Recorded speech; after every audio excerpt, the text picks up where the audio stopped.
अस्सलाम वालेकुम वरहमतुल्लाहि वबरकातुहू। कैसे हो आप सब? उम्मीद करती हूँ खैरियत से होंगे। तो चले कहानी का अगला हिस्सा शुरू करते हैं। उस सबसे पहले आप सबसे गुजारिश है चैनल को सब्सक्राइब ज़रूर करें। मार्च का महीना अपने इख्तिताम पर था, बाहर अपने जोबन पर थी और जो कि खुलकर कादवानी हाउस के लॉन पर आ ठहरी थी। रंग बिरंगी फूल पौधे, सब्ज़े से भरे दरख्त, हरी भरी घास, हर चीज़ की छप ही निराली थी। ऐसा ही मौसम अलीज़े के दिल का भी था। वहाँ भी तो बाहर अपने डेरे जमा चुकी थी और जब दिल का मौसम खुशगवार हो तो बाहर चाहे खिज़ा ही क्यों ना हो, हर सू हरा हरा ही दिखता है। अलीज़े और ऐबक की नज़दीकियाँ बढ़ने लगी थी। उनकी मोहब्बत की शिद्दत ख़ासकर अलीज़े की तरफ से मज़ीद बढ़ने लगी थी। वो रोज़ ऐबक के साथ यूनिवर्सिटी जाती थी। वापसी पर वो साथ लंच करने किसी भी रेस्टोरेंट चले जाते। शॉपिंग, होटलिंग, मुख्तलिफ़ पार्क्स को एक्सप्लोर करना, वो बेफ़िक्री से ऐबक के साथ उड़ती चली जा रही थी। वो अलीज़े जो एक एक रुपये सेंध कर रख रही थी, अब हाथ की मेल की तरह उड़ाने लगी थी। ऐबक के फ़ोन की भी वही रूटीन थी, पर अब अलीज़े अक्सर इस कॉल को काटने लगी थी। रुस्तम उस दिन के बाद से सिर्फ एक दो बार ही वापस आया था। नाज़नीन की तबीयत भी अब पहले जैसी थी, पर अलीज़े जो पहले उनके पास दिन में 10 चक्कर लगाती थी, अब वो चक्कर भी कम हो गए थे। वो अपनी पढ़ाई और ऐबक में गुम थी और बाकी किसी शय का कोई होश नहीं था। मनीज़े की बद्दुआएं भरे मैसेज आज भी वैसे ही आ रहे थे, पर अब परवाह किसे थी यहाँ। आज 25 मार्च है। रात के 12 बज रहे थे कि जब दरवाज़ा खटका। अलीज़े ने अपनी किताब रखते मुस्कुराते हुए दरवाज़ा खोला। वो जानती थी दरवाज़े पर ऐबक होगा। वो यकीनन कॉफ़ी लाया होगा। ये उनका रोज़ का मामूल था। वो इस वक्त कॉफ़ी पीते थे और कल तो अलीज़े का बर्थडे था और अब 12 हो चुके हैं। वो यकीनन कुछ लाया होगा, कुछ स्पेशल। पर जो ही दरवाज़ा खोला, सामने नफीस को खड़ा देख लब सुकेड़े। मैम, वो ऐबक सर आपको पार्टी एरिया में बुला रहे। मुझे? जी मैम, आपको आए मैं आपको ले चलता हूँ। नहीं नहीं, मैं खुद चली जाऊँगी। नफीस का जाने का कहती अब वो अपनी वार्डरोब की तरफ बढ़ी थी। ऐबक ने और वो भी इसे पार्टी एरिया में बुलाया है तो यकीनन कोई सरप्राइज़ ही होगा। मैं भी अब अच्छा सा तैयार होकर जाऊंगी और उसे सरप्राइज़ कर दूंगी। वो गुनगुनाती हुई अपने ब्लड रेड कलर का कुर्ता और प्लाजो निकालकर चेंज करने लगी थी। इस ओवरसाइज शिफॉन के कुर्ते पर गोल्डन भारी काम हुआ था, साथ ही प्लाजो के खुले पायचों पर भी वैसा ही काम था। चेंज करने के बाद अब वो ड्रेसिंग के सामने खड़ी मेकअप में मसरूफ़ थी। ब्राउन कार से आंखों में भर कर काजल डालने के बाद वो सेंट लगा रही थी। काजल एक बार फिर से उसकी आंखों में सजने लगा था। मस्कारा और बस यही उसका मेकअप था और इतना ही उसे आता था। गले में नेट का दुपट्टा गर्दन के साथ चिपका कर लेते अब वो शोरे के सामने आई थी। हील्स पहनती हूँ, रेड पेंसिल हील वाला जूता निकालते अब वो कद आदम आईने के सामने खड़ी थी। सब परफेक्ट था। आईने में खुद को देखती अपनी तरफ फ्लाइंग किस उछालती वो बाहर की तरफ बढ़ गई थी। अब उसे वहाँ जाना था जहाँ ऐबक उसका मुंतज़िर था। पार्टी एरिया के बड़े से मेन दरवाजे के सामने खड़े एक गहरी सांस लेती वो अपने बोझल सांस नॉर्मल करने लगी थी। खुले बालों में हाथ चलाते खुद को नॉर्मल करते दरवाजे का नॉब घुमाई। अंदर अंधेरा था, घुप अंधेरा, पर दूर सामने कुछ मोमबत्तियाँ जलती दिखाई दे रही थी। उन्हें देखते वो सिमत बढ़ने लगी। चेहरे की मुस्कुराहट मज़ीद गहरी हुई थी। वो इस राउंड टेबल के करीब पहुंची थी जहां एक लंबे से कैंडल स्टैंड पर 4 मोमबत्तियां जल रही थी। साथ ही heart shape red velvet cake भी था। एक स्टाइलिश सी फ्रूट बास्केट भी वहां रखी हुई थी, जिसमें से चंद फ्रूट्स तो आज तक किताबों के सिवा कहीं देखे तक नहीं थी। और साथ ही एक डिश और बाउल था और वो दोनों ढके हुए थे। वो गौर से इन सब चीज़ों को देख रही थी। केक की मुलायम सतह पर उंगली फेरते मुंह में डाली थी जब एक खटके की आवाज़ पर वो मुड़ी। जहाँ दरवाजे की कुंडी चढ़ाते एक हेवला कदम कदम लेता करीब आ रहा था। अलीज़े के होठ मुस्कुरा रहे थे, उन आंखें जगमगा रही थी। दिल बाग बाग था। आपकी मोहब्बत आपके लिए एफर्ट करे, उससे ज़्यादा खुशी की भला क्या ही बात हो सकती है। वो कदम उठाता टेबल के सामने आ रुका था। मोमबत्ती की रोशनी उस चेहरे पर पड़ रही थी, पर अलीज़े के लब अब सिमट आए थे। साथ ही 2 कदम पीछे की तरफ लिए थे। लबों ने सरगोशी की थी। रुस्तम कादवानी, कैसी हो मेरी सुनहरी चिड़िया, खबासत से कहा गया, पर उसे सामने देख अलीज़े साख्त हो चुकी थी। ना हिल सकी, ना ही उसका हाथ झटक पाई थी। बहुत रंग रलिया मना ली इस ड्राइवर प्लस एक्स बॉयफ्रेंड के साथ। Now it's my turn baby, अब मुझे इंटरटेन करो। फटी फटी आंखों से अपने सामने खड़े शैतान का रूपधारी इंसान को देखते वो 2 कदम मजीद पीछे हटी थी। साथ ही हसरत से उस लंबे और चौड़े दरवाजे को देखा था जो काफ़ी पीछे रह गया था। तुम्हें क्या लगा था तुम जो भी करती रहोगी मैं अनजान रहूँगा? तो याद रखो ये मेरा घर है। यहाँ चिड़िया पर मारे तो भी मुझे खबर दी जाती है।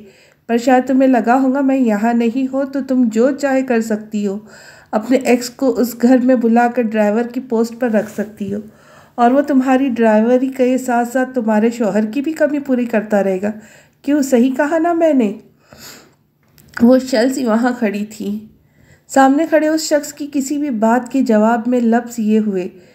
दिल की धड़कन कानों में सुनाई दे रही थी। नज़रें बार बार दरवाजे की सिमत उठने लगी थी, पर कदम मन मन भर के हो रखे थे।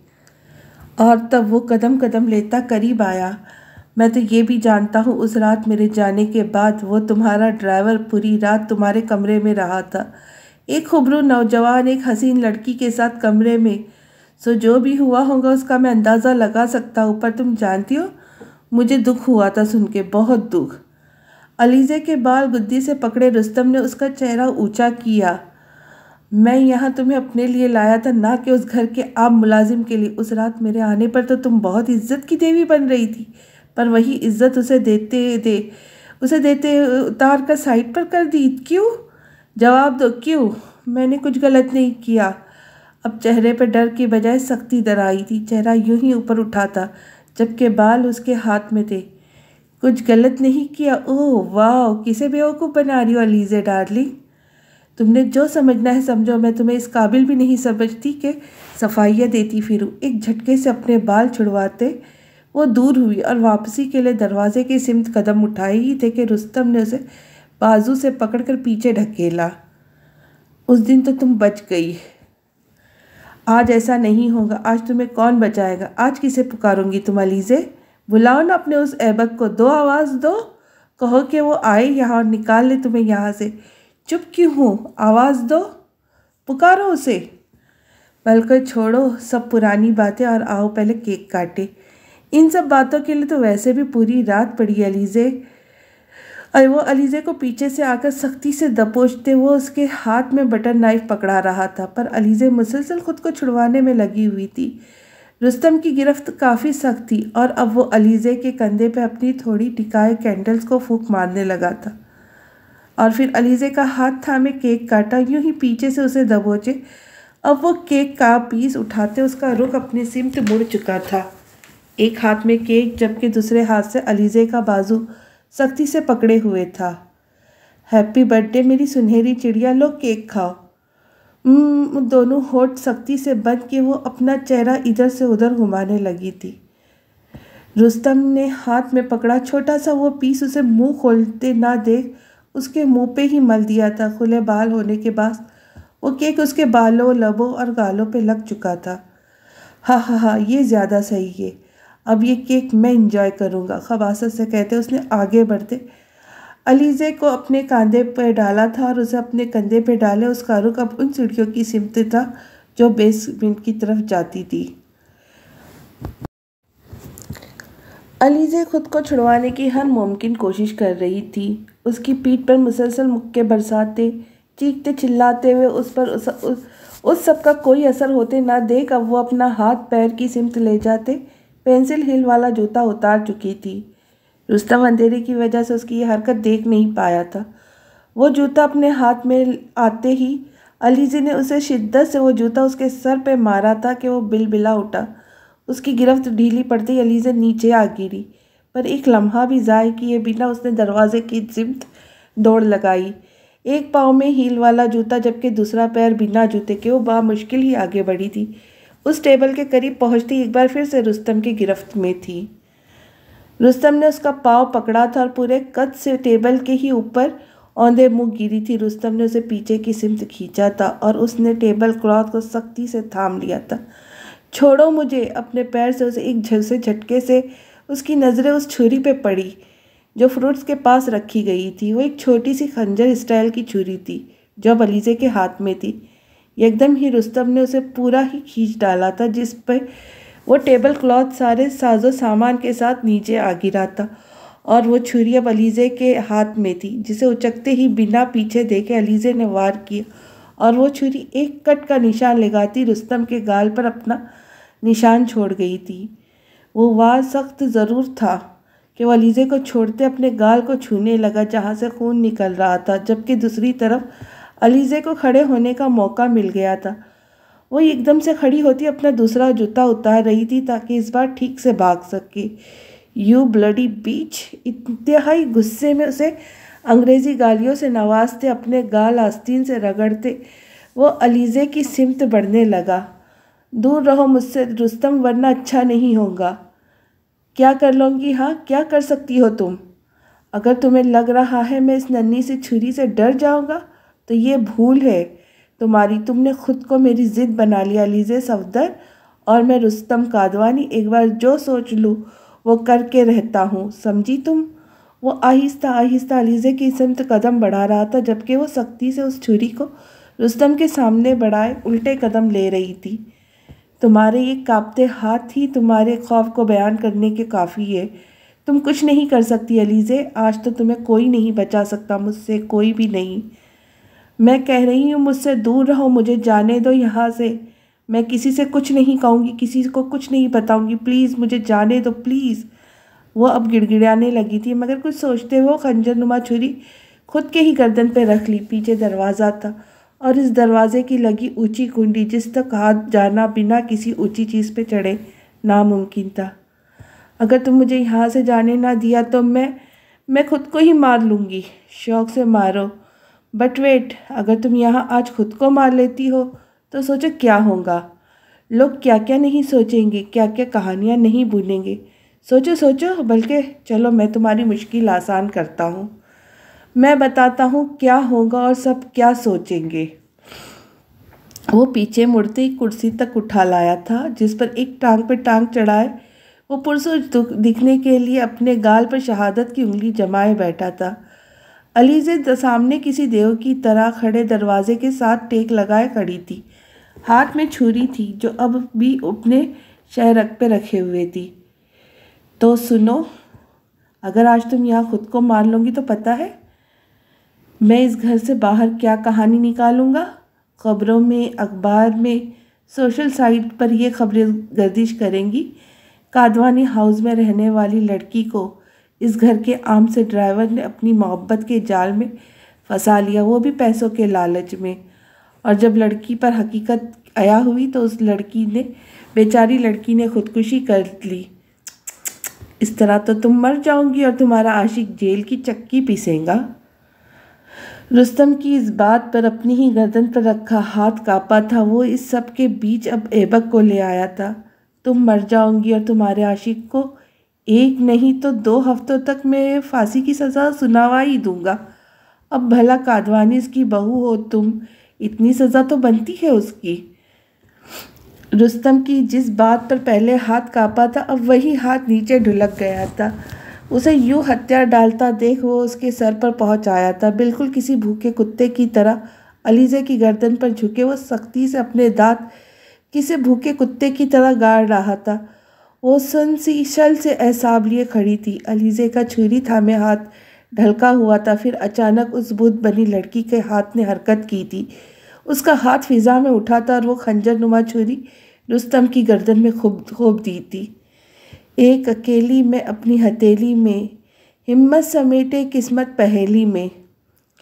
वो छुरी नुमा खंजर रुस्तम की गर्दन में खोप दिया गया था। दर्द की शदीद लहर पूरे जिस्म में उठी थी। उसने अपना सर अपने ही कातिल के कंधे से उठाकर उसको देखा था। हाथ गर्दन की सिर्फ उठाई था कि अलीज़े ने वो छुरी खींचकर बाहर निकाली थी। साथ ही रुस्तम को पीछे ढकेला था। वो लड़खड़ाता हुआ ज़मीन पर जा गिरा था। प्यार के साये में बीज थे बोए, फूलों ने बेशुमार अरमान खोए। अलीज़े सर्द आंखें उस पर गाड़े हुए थी। यही तो वो शख्स है जिसकी बदौलत में आज यहाँ इस हाल में खड़ी हूँ। अगर ये अब्बा को लालच ना देता तो क्या आज मैं यहाँ आ पाती। क्या ऐबक की मोहब्बत मुझसे यूं छीन जाती? क्या एक हिजड़ा मेरा शौहर बन पाता? नहीं, मेरी कहानी के किरदारों को बिखेरने वाला यही शख्स है। इसी ने मुझसे मेरा सब कुछ छीन लिया है, सब कुछ। प्यार के साए में ज़रा नहीं सोए, बैठे अकेले और चुप करके रोए। वो छुरी पकड़े अब दीवाना वार रुस्तम के पीठ में मारने लगी थी। वो जो गर्दन के वार पे दोहरा हुआ जा रहा था, अब चिल्लाने लगा, पर यहाँ कोई उसकी पुकार सुनने वाला नहीं था। उसी ने तो नफीस को कहा था यहाँ कोई ना आ पाए। रुस्तम की चीखें अलीज़े को सुकून बख्श रही थी। वो जैसे जैसे चिल्ला रहा था, अलीज़े को अपने दिल में ठंडक उतरती महसूस हो रही थी। अलीज़े का वार ना सहते वो सख्त हो गया था, बिल्कुल खामोश। इस मुल्क का माया ना सियासतदान, जिसका मुस्तकबिल इंतहाई रोशन था, जो जहाँ बैठता था वहाँ सबको अपना गुरवेदा बना कर लेता था। भला कौन जान सकता था उसका अंजाम यूँ एक मामूली सी लड़की के हाथों लिखा था। ज़रा ज़रा मुझे तबाह करके तुझे क्या मिला, तेरे अंधेरे में खोए मेरे सपने। रुस्तम में कोई हरकत होते न देख हाथ में पकड़ी छुरी हाथ से छूट गई थी। हाथों पे लगा खून उसे वहशत में मुब्तला कर रहा था। अब वो फटी फटी आंखों से अपने सामने पड़ी लाश और कभी अपने हाथों को देख रही थी। ये क्या हो गया? ये क्या कर दिया मैंने? कुछ देर पहले वाली कैफियत से वो बाहर निकल आई थी।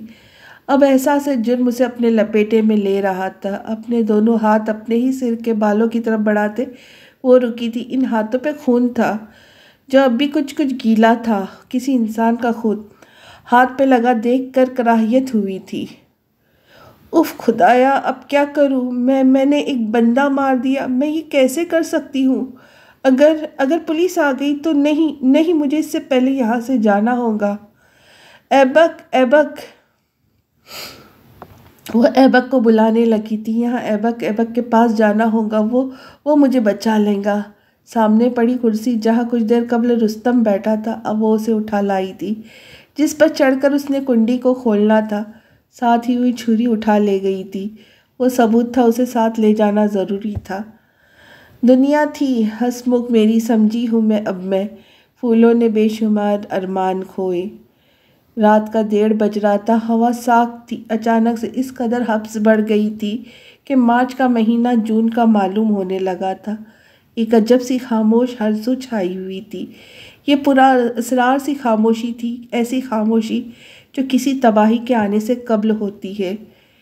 ऐबक अपनी अलमारी खोले खड़ा था, साथ ही फ़ोन अलमारी के ही एक खाने पे स्पीकर खोले रखा था, जहां वो समीर से फ़ोन पे बात करने में मसरूफ़ था। साथ साथ ही तेज़ी से कांधे पे डाली गई शर्ट्स के ढेर को फोल्ड करके अलमारी में भी डाल रहा था। तो फिर कब वापस आ रहे हैं आप मोहतरम ऐबक जहांगीर? अभी फ़िलहाल वापसी का कोई प्लान नहीं है मेरा। क्यों, अभी तो बदला पूरा नहीं हुआ तेरा? तू तो कह रहा था वो एतबार करने लगी है तुझ पे, और एक बार फिर से मोहब्बत भी।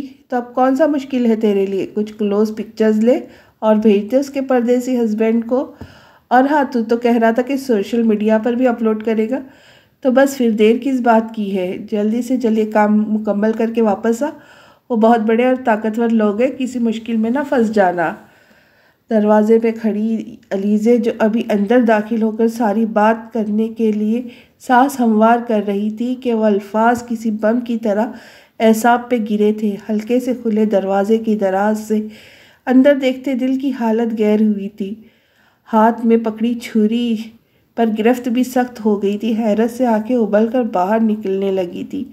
अगर वो ये सब बातें ऐबक के यहाँ आते ही सुन लेती तो शायद इतनी तकलीफ़ ना होती, पर अब ये सुनना काफ़ी मुश्किल था।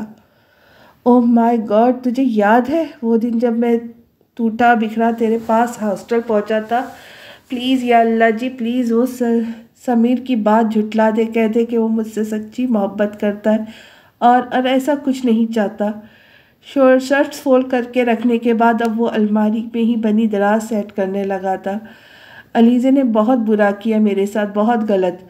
उसने मेरी मोहब्बत की तौहीन की, मुझे, मेरी फैमिली को जलील किया भी, और उसे अपने उस बाप से करवाया भी। ये मुझे याद है कैसे मैं किसी भिखारी की तरह मोहब्बत की भीख मांग रहा था, और वो मुझे गरीबी का ताना कमज़ाद होने का ताना देती मेरी ही मोहब्बत मेरे मुंह पर मार कर उस पैसे वाले के पीछे चल दी। उस दिन मैंने वादा किया था खुद से कि मैं बर्बाद कर दूंगा, उसे कहीं मुंह दिखाने लायक नहीं छोड़ूंगा। हाँ, मैं मानता हूँ यह मेरी बदले की आग मुझे खींच लाई है। मुझे अलीज़े की तबाही नहीं, बर्बाद भी करना है, बिल्कुल वैसे बर्बाद जैसे वो मुझे करके इस महल में आई थी। ऐबक के इन लफ्ज़ों को सुनते ही अलीज़े की टांगें काँपी थी। क्या अब कुछ रह गया था जो सुनना बाकी था? अपने दिल को जलता महसूस करते उसने छुरी पकड़ा, हाथ ऊंचा उठाया था। वो वही छुरी ऐबक के दिल में व्यस्त करना चाहती थी, उसे वही तकलीफ देना चाहती थी जो इसी पल वो महसूस कर रही थी। वो इस कमरे में दाखिल होकर उसे झंझोड़ देना चाहती थी, पर नहीं, भला मैं किस हक से इस पर उसे बास-पुस कर सकती हूँ?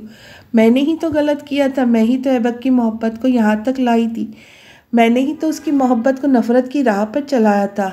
अब उसकी बारी थी, अब उसने हिसाब बराबर करना था और वो कर रहा था। अब उसका कोई उधार नहीं रहता। वो इन अल्फाज को सुनती उन्हीं कदमों पर वापस मुड़ गई थी। अच्छा है कि आंखें मेरी बेपर्दा हुई आंसू बहा के।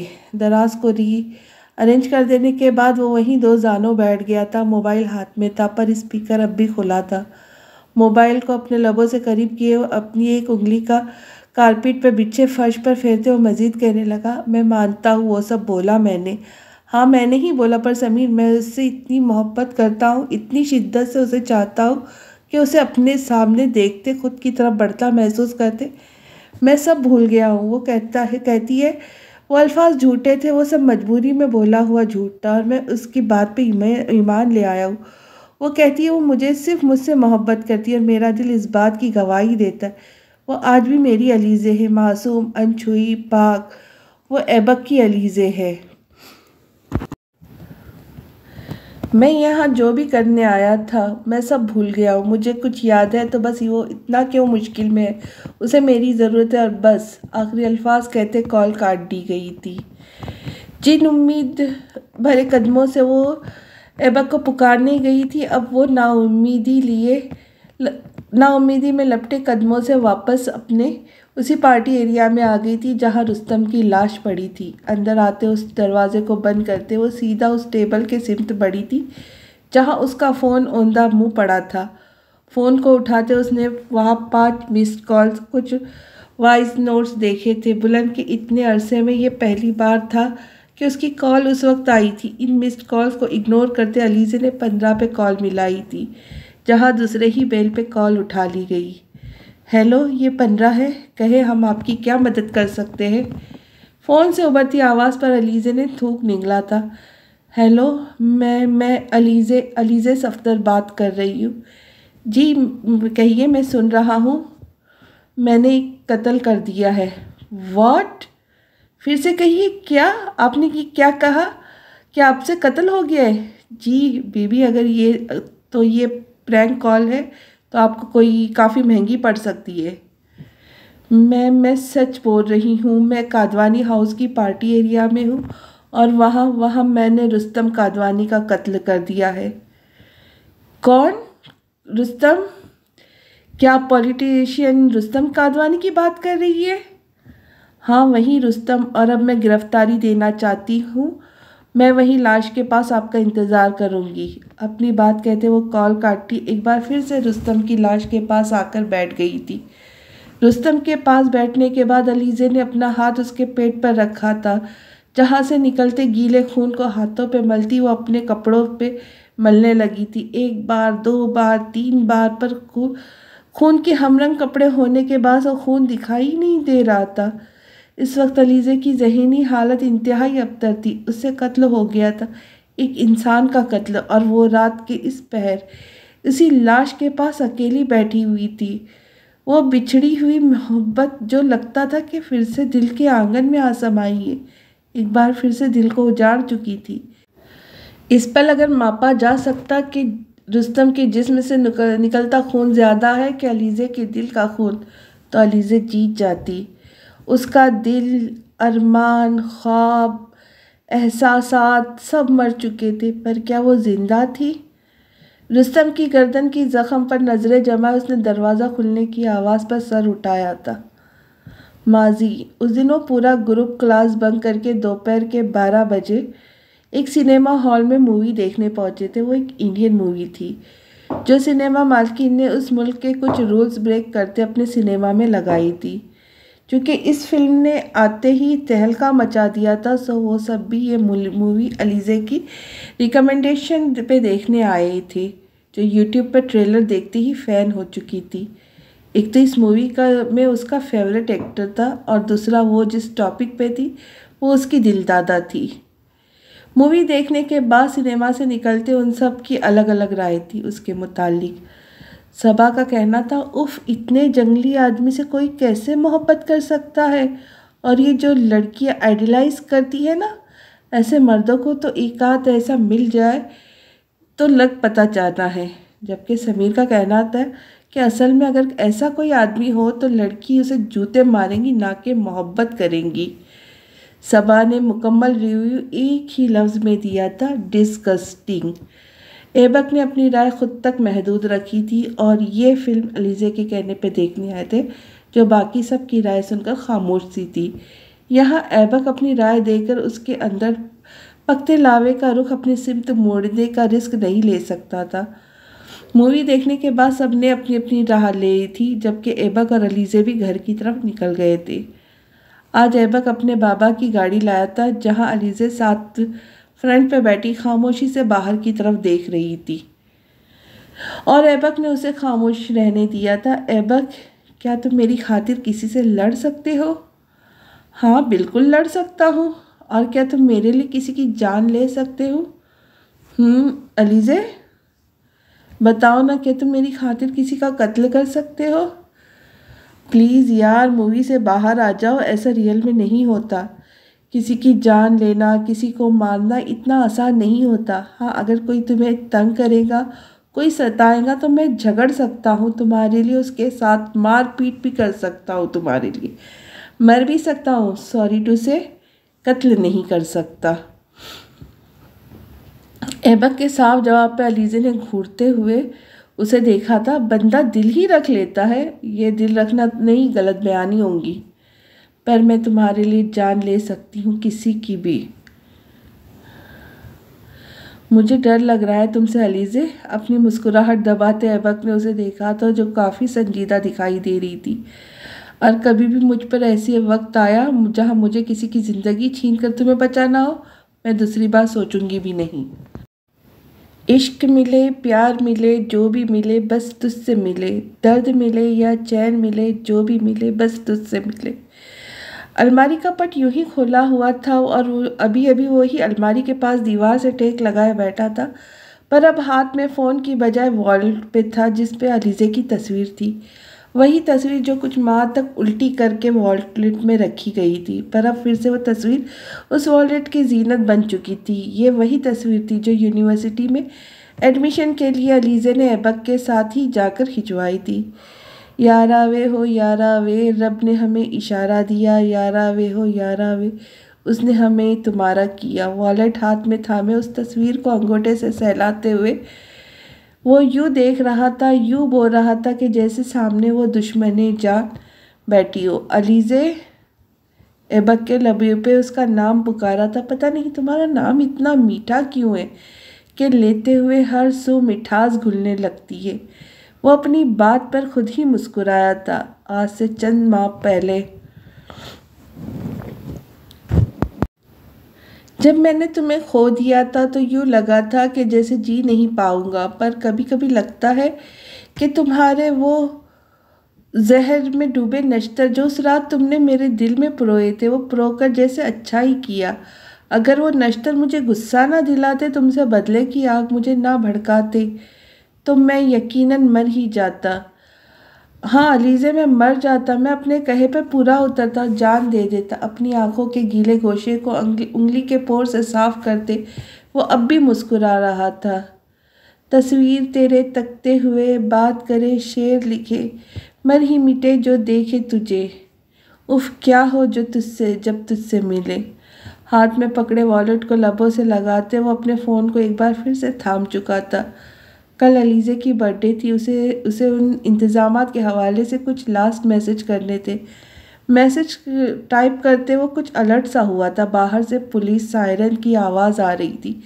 सायरन की आवाज़ सुनते ही वो जल्दी से उठा था। क्या रुस्तम वापस आ गया था? रुस्तम के पास अपनी प्राइवेट सिक्योरिटी के साथ साथ पुलिस सिक्योरिटी भी थी, और जब जब वो आता था उसकी आमद से पहले दूर से ही सायरन सुनाई देते थे। अलीज़े, रात के इस वक्त उसे अलीज़े की फ़िक्र सताई थी। क्या उसने लॉक किया होगा दरवाज़ा? कहीं वो भूल तो नहीं गई? कहीं रुस्तम फिर से कमरे में जाने की कोशिश ना करे। ख्याल जहन में आते ही वो दरवाजे की तरफ जानिब लपका था। नंगे पाँव वो दीवाना वार भागा था। उसके पास इतना वक्त नहीं था कि वो मेन फ्रंट डोर से अंदर दाखिल होता। तभी वो इसे महल नुमा घर के बैक से, जिसका दरवाज़ा एनेक्सी के सामने था और जिसे मुलाजिम ही आने जाने के लिए इस्तेमाल करते थे, अंदर दाखिल हुआ। दो सीढ़ियाँ फलांगता वो एक बार बीच में लड़खड़ाया। कहनी बहुत ज़ोर की सीढ़ी के कोने से टकराई थी, पर वो बिना किसी चीज़ की परवाह किए अलीज़े के कमरे की दरवाजे की तक पहुंचा था, जहां पहले ही दरवाज़ा खुला हुआ था। वो अलीज़े को पुकारते उस खुले दरवाजे से अंदर दाखिल हुआ था। वो कमरे में कहीं नहीं थी। ऐबक ने उसे पुकारते हुए बाथरूम का दरवाज़ा भी खोला था, पर वो वहाँ भी नहीं था। ऐबक के सही मानों में हाथ पैर फूले थे। अंदर वो उसे ढूंढ रहा था, जबकि बाहर से मुसलसल सायरन की आवाज़ आ रही थी।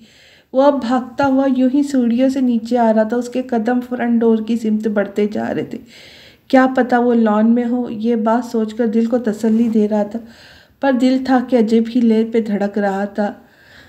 नज़रों को अपना दीदार करा, पागल को कोई तो आज दिला। मैं तो दीवाना मशहूर हुआ, कम से कम तू भी आशिक तो कहला। मेन डोर पहले ही खुला हुआ था। इस दरवाजे के सामने व्हील चेयर पर नाज़नीन कादवानी बैठे हुए हैरत से सामने खड़ी एम्बुलेंस को देख रही थी, जिसका दरवाज़ा खुला हुआ था। पुलिस का भारी नफरी भी वहाँ मौजूद थी। ऐबक के कदम अचानक से भारी हो गए थे। दिल की धड़कन कानों में बुझती सुनाई दे रही थी, पर वो फिर भी चंद कदम उठाता आगे हुआ था, जहाँ दो सफ़ेद कपड़ों में मलबूस लड़के और उनके साथ दो एहलकार एक स्ट्रेचर उठाए एम्बुलेंस की सिमत बढ़ रहे थे। ऐबक के दिल में इस स्ट्रेचर को देख के तरह तरह के वसवसे आने लगे थे। क्या इस स्ट्रेचर पे अलीज़े थी? क्या रुस्तम ने उससे मार डाला था? वो दीवार का सहारा लेते मज़ीद आगे आया तो वहाँ नज़नीन की व्हील चेयर को घसीटते हुए एम्बुलेंस के करीब ले जाया गया था, जहाँ उन्होंने अपने कांपते वाहिद जानदार हाथ से वो सफ़ेद कपड़ा हटाया था। वो चेहरा से रुस्तम का था, जिसे देख वो रोने लगी थी। रुस्तम को ऐबक ने भी देख लिया था। बेइख्तियार दिल पे हाथ गया था। लबों ने उसके नाम की सरगोशी की थी। अलीज़े, तेरा दीवाना तेरे शहर में हूँ, तेरा दीवाना तेरे शहर में है। उफ़, क्या मज़ा इस कहर में है, तेरा दीवाना। रुस्तम को एम्बुलेंस में डालते ही वो एम्बुलेंस निकल गई थी। पीछे एक पुलिस की गाड़ी भी उसके साथ निकली थी। एम्बुलेंस के निकलते ही कुछ मर्द और कुछ ख्वातीन एहलकार के घेरे में हाथों पे हथकड़ी लगे अलीज़े साख ताके लिए उनके साथ घसीटे हुए आगे आ रही थी। दाएं कंधे पर डाला दुपट्टा ज़मीन पर लुढ़क रहा था। नज़रें बिल्कुल सीध पे जमी हुई थी, साथ ही उसके दोनों हाथ जमे खून से भरे हुए थे। इसे हथकड़ी लगाए हुए एहलकार नाज़रीन के सामने लाए थे, जिन्होंने बिना उसकी तरफ हाथ के इशारे से उसे ले जाने को कहा था। वहाँ खड़े सब मुलाजिम हैरत से मंजर देख रहे थे। कुछ की आंखें फटी रह गई थी, किसी के मुंह खुले हुए थे। ऐबक दीवार के सहारे खड़ा वहाँ मौजूद था। अब वो उस पुलिस वैगन में डाल रहे थे जिसमें चढ़ते वो ज़रा सा लड़खड़ाई थी। उस वैगन में बैठे जाने के बाद वो अपनी नज़रें यूं ही बिना झपके सामने जमाए हुए थी। नाज़रीन से इजाज़त लेते वहाँ खड़ी गाड़ियाँ निकलने लगी थी। सबसे आखिर में वो गाड़ी निकली थी जिसमें अलीज़े मौजूद थी। उस गाड़ी के आगे बढ़ते ही ऐबक ने भी बिना देखे अपने कदम आगे को बढ़ाए थे। आगे बढ़ते वो इन दो सीढ़ियों को देख नहीं पाया था, तभी पूरे कस से ज़मीन बोस हुआ था। उसके गिरने को किसी ने वहाँ नोट नहीं किया था। कुछ मुलाजिम नाज़रीन के साथ अंदर बढ़ गए थे, जबकि कुछ वापस अपने क्वार्टर की तरफ जाने लगे थे। एक ऐबक ही रह गया था वहाँ, जो अब ज़ारो कतार रोने लगा। अलीज़े से कत्ल हुआ था, उसने रुस्तम कादवानी को मार डाला था। और मुनीर आसिफ, कोई नई अपडेट? स्पेशल ब्रांच के ऑफिसर ने अपने सामने बैठे जूनियर ऑफिसर से रुस्तम कादवानी मर्डर केस की अपडेट्स मांगी थी। सर ये केस बड़ा ही पेचीदा है, जितना भी मालूमात अब तक मिली है इन सब को जोड़ भी लो तो लगता है कि कहीं कुछ मिसिंग है, कुछ ऐसा जो जानना ज़रूरी है। तुम एक बार फिर से इस केस की सारी तफसीलात मुझे सुनाओ, देखते हैं क्या मिसिंग है। अपने ऑफिसर के कहने पर वो उस बोर्ड तक पहुंचा था जहां छोटी बड़ी जितनी भी तफसीलात थी वो वहां चस्पा की गई थी। मुलजिमा अलीज़े सफदर लाहौर से चंद माह कबल कराची कादवानी हाउस पहुंची थी। घर के मुलाजिमिन और चंद मिलने जुलने वालों का कहना है वो रुस्तम कादवानी यानी कि मकतूल की भतीजी है, जो यहाँ कराची से तालीम के सिलसिले में आई थी। और ये बात सही भी है, वो वाकई यहाँ की एक जानी मानी यूनिवर्सिटी में ज़ेर तालीम रही है।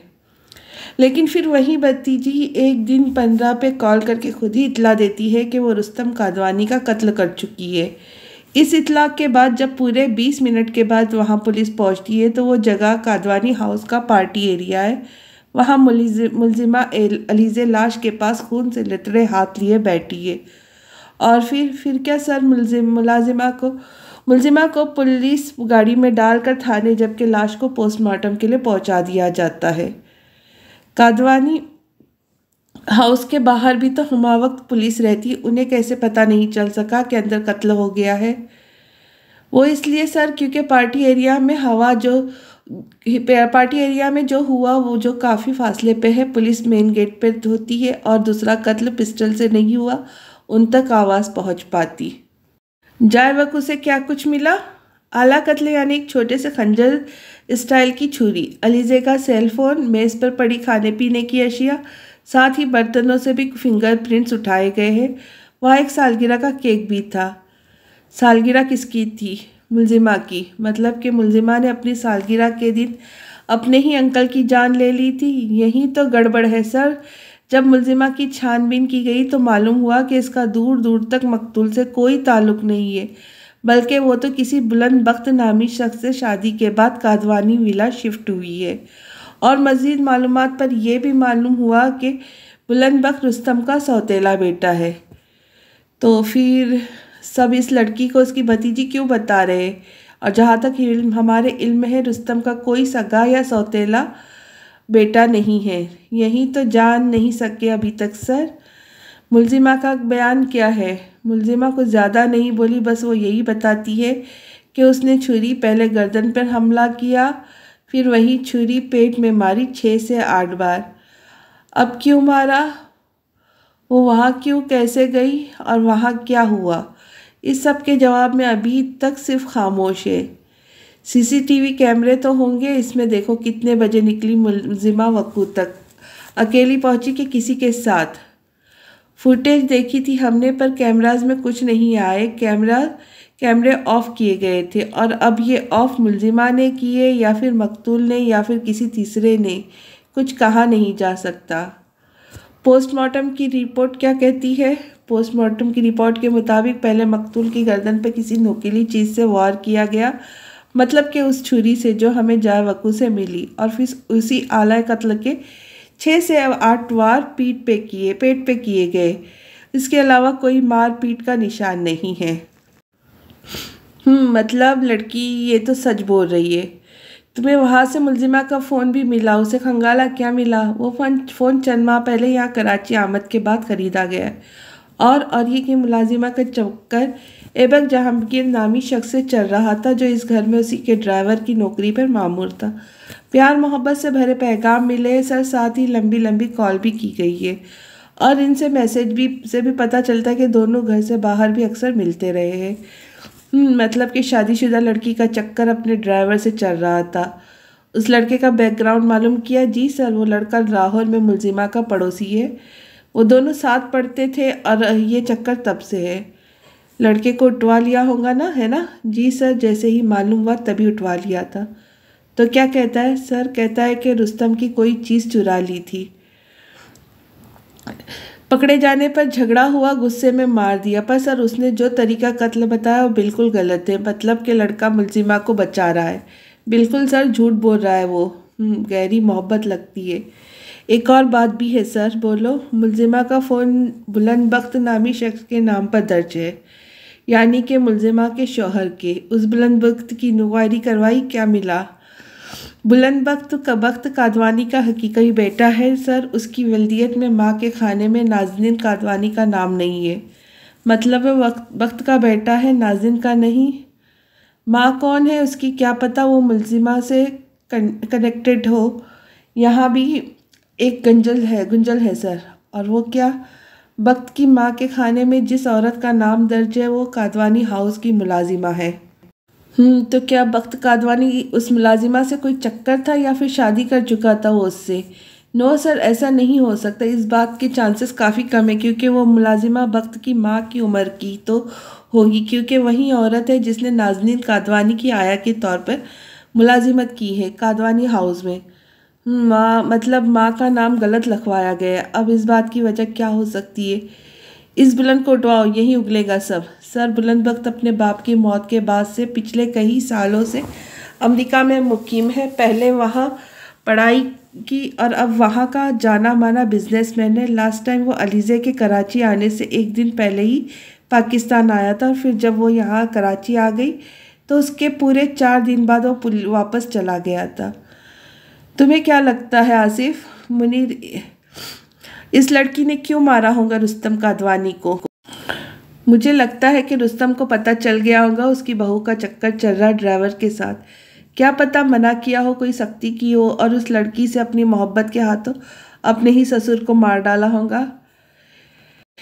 एक और कहानी भी हो सकती है आसिफ मुनीर, जैसी रेपुटेशन मकतूल की थी। क्या पता मुलजिमा उसके साथ किसी ताल्लुक में हो और उसे डबल क्रॉस कर रही हो और पकड़े जाने पे कोई हाथापाई हुई हो जिसमें वो मारा गया हो सकता है सर। नाज़नीन कादवानी का बयान लो, देखो वो क्या कहती है। और उसकी शौहर की हरकतों का तो पता ही होगा। सर, हमने कोशिश की थी पर उनकी तबीयत के बाद उनके वकील ने इजाज़त नहीं दी। क्या हम बंद गली में आ खड़े हुए हैं? अब इतनी बड़ी शख्सियत का कत्ल हो गया, मीडिया का प्रेशर है, आला हुकाम अलग का अलग प्रेशर है। जल्द से जल्द इस कहानी को वाइंड अप करो। उस बुलंदबख्त से कांटेक्ट करो, यहाँ आने के लिए भी कहो और इन 2 कबूतरों को तोड़ो, जितना तोड़ सकते हो तोड़ो। वो लड़का ना भी बोले, वो लड़की ज़रूर बोलेंगी। जिसकी जिस्मानी रिमांड तो मंजूर हो गया है, तो बस अब तुम पे है कि कैसे उगलवाना है। Yes sir. Asif Munir salute मारता बाहर निकल गया था। 15 मार्च। ए मोहतरमा उठ, मुलाकात आई है। तेरी लॉकअप के दरवाजे का ताला खोलते हुए एक खातून अहलकार ने अंदर नंगे फर्श पर पड़ी अलीज़े को देखते हुए पुकारा। इस वजूद में कोई हरकत होते ना देख वो अंदर दाखिल हुई और अपने पैर पे पहने भारी बूट से ठोकर उसकी कमर से पे मारी थी, जिस पर वो तड़प कर रह गई थी। उठ, आवाज़ नहीं आई क्या? वो जो दर्द से कराते उसे देख रही थी, उसके हुक्म पे मुश्किल उठे खड़ी हुई। अलीज़े के खड़े होने के बाद वो उसे हथकड़ी लगाने लगी थी। अलीज़े का कल ही जिस्मानी रिमांड ख़त्म हुआ था। पूरे जिस्म की एक एक हड्डी में टीस सी निकल रही थी। पैरों के नीचे तलवों पे चमड़े से बने 75 मारे गए थे। वो अब खड़े होने नहीं दे रहे थे। वो बमुश्किल खड़ी थी, पर जब अपना ही वज़न बर्दाश्त न कर पाई लड़खड़ा गई, जिस पर उस खातून अहलकार ने नाक भू चढ़ाते हुए अलीज़े का बाजू थामे और उसे अपने साथ घसीटते आगे बढ़ने लगी थी। अलीज़े की मुलाकात आई थी और ये उसकी पहली मुलाकात थी जो यहाँ जेल में आने के बाद उससे पहली बार मिलने आई थी।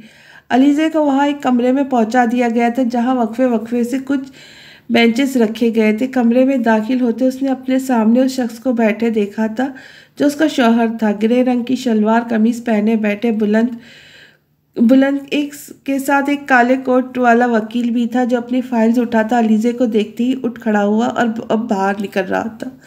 बुलंद की आंखें अलीज़े के पे जमी हुई थी। वो खामोशी से अपनी नशिस्त पर बैठा उसे घूर रहा था, जबकि वो पुलिस एहलकार अलीज़े को उस बेंच के पास लाकर छोड़ते जिसके दरमियान में मेज़ रखा गया था बाहर निकल गई थी। अब उस कमरे में इन दोनों के सिवा कोई तीसरा नहीं था। 10 मिनट यूं ही गुजर गए थे। वो खामोशी से अपना चेहरा झुकाए दोनों हाथों की उंगलियां बाहम फंसाए बैठी थी, जबकि बुलंद उसे अब भी यूं ही घूर रहा था। अलीज़े पे काफ़ी टॉर्चर हुआ था और कुछ जख्म जो बैरूनी थे वो कुछ ज़्यादा ही आया थे। दाएं आँख के नीचे पड़ा नील इतना गहरा था कि आंखें सूजकर बंद हो रही थी। निचला होठ भी शदीद जख्मी था। बाएं रुखसार पर पूरी 5 उंगलियों के निशान छपा हुआ था। ये वो बैरूनी जो बुलंद देख पा रहा था, बाकी वो कितनी ज़ख्मी है, कहाँ कहाँ चोट आई, ये सिर्फ अलीज़े जानती थी, या फिर वो लेडी कांस्टेबल जिन्होंने ये ज़ख्म उसे दिए थे। यूं ही खामोशी से बैठे बैठे जब 15 मिनट गुजर गए, तब ऐबक ने अपना पहला जुमला कहा, कैसी हो? उसके सवाल पर अलीज़े ने अपनी निगाह उठाए उसे देखा, पर मुंह से कुछ नहीं कहा। कोई जवाब आते ना देख, एक बार फिर से उसे सर झुकाते देख, बुलंद ने फिर से एक और सवाल किया, रुस्तम ने ऐसा क्या किया था जो तुमने उसकी जान ही ले ली? मैं मानता हूँ वो एक कमीना शख्स था, यकीनन कुछ गलत ही किया होगा, तब ही तुमने उसे मार डाला। तो फिर ये बात पुलिस से क्यों नहीं कहती, क्यों नहीं बताती उन्हें कि तुमने ये सब अपने सेल्फ डिफेंस में किया? अलीज़े ने अब भी मुंह खोलना ज़रूरी नहीं समझा था। बुलंद अब झुंझलाने लगा था। वो किसी सवाल का जवाब नहीं दे रही थी, वो खामोश थी। पर क्यों? वो क्यों सारा इल्ज़ाम रुस्तम पर डालकर मरीज जमा नहीं हो रही थी? क्या था जिसने इतनी मार के बाद भी उसे चुप रखा था? फिर खुद सोचते हुए इन लफ्ज़ों तक आया जो उसके वकील के ज़रिए उस तक पहुँचे थे, क्या इसमें ऐबक भी तुम्हारे साथ शामिल था? ऐबक के नाम पे यूं फ़ौरन से उसका सर उठना, नफ़ी में हिलना बुलंद ने नोट किया था। क्या तुम जानती हो वो भी इस वक्त जेल में है? अब की बार अलीज़े का सर झुक नहीं पाया था। पुलिस को तुम्हारा फ़ोन मिला था जिसके रिकॉर्डिंग के मुताबिक तुम ऐबक के साथ रिलेशनशिप में हो। तुम्हें मुझे बताना चाहिए था कि ऐबक तुम्हारा पड़ोसी और एक्स है। बुलंद के हिलते लबों को देख अलीज़े के दिल की हालत गैर हुई थी। इतनी तकलीफ़, इतना तशद्दुद क्या इसलिए सहा था? मैंने तो अभी तक खामोशी इसलिए इख्तियार की रखी थी कि कहीं मेरा कहा कोई लफ्ज़ ऐबक को अपने लपेटे में ना ले ले। पर ये बुलंद क्या बोल रहा है? आखिरी टाइम जो भी ऐबक के अल्फाज उसके मुंह से सुने थे, उसके मुताबिक दोनों तरफ से हिसाब बराबर हो जाना था। पर एक बार फिर से अलीज़े की तरफ से ना चाहते हुए भी शुरुआत हो गई थी। देखो अलीज़े, मैं जानता हूँ ये बात कि तुम बेकसूर हो, तुम पर जुल्म हुआ है। तुम एक बार मुझ पर भरोसा करके देखो, मुझे सब सच सच बताओ, जो भी हुआ है तुम्हारे साथ या जो भी किया तुमने। तुम कह कर तो देखो, मैं तुमसे वादा करता हूँ लड़ूंगा तुम्हारे लिए। मैं मुजरिम हूँ तुम्हारा इस सिचुएशन में सिर्फ और सिर्फ मेरी वजह से। अगर तुम से शादी ना करता तो तुम इन हालातों में ना होती। Trust me Alizeh, I will never disappoint you. तुम कह दो, सब कह डालो। क्या अलीज़े बुलंद को अपनी सारी कहानी बताएंगी? क्या बुलंद अलीज़े की मदद कर पाएगा? ऐबक और अलीज़े को छुड़ाने में मदद कर पाएगा? तो मिलते हैं अगली किस्त में। तब तक खुश रहे, खुशियाँ बांटे। मेरे चैनल को सब्सक्राइब ज़रूर करें। कहानी पसंद आई हो तो लाइक और शेयर ज़रूर करें। तो जल्दी मिलते हैं। अल्लाह हाफिज़।